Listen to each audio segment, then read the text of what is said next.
चढ़ल जहिया से गरमी छौरी तीत लागै छै। चढ़ल जहिया से गरमी छौरी तीत लागै छै। छौरी तीत लागै छै, बड़ी तीत लागै छै। त हमे हसुत बहट के छौरिया बड़ी तीत लागै छै। त हमे सुत बहट के छौरिया बड़ी तीत लागै छै।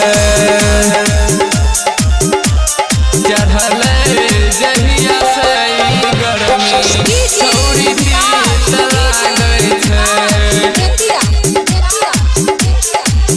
छौरी तीत लागै छै।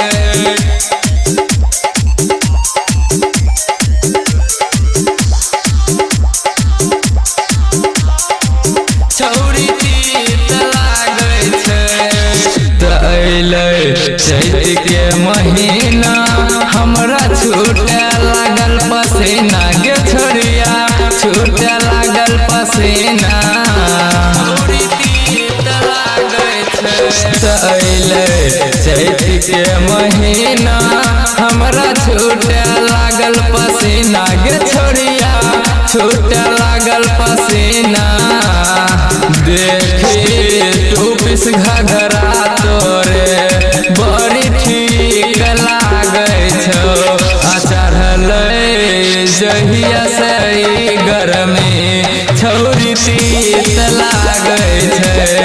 चढ़ल जहिया से गरमी छौरी तीत लागै छै।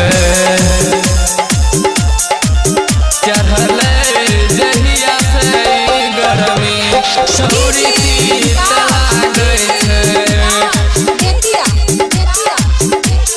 छौरी तीत लागै छै।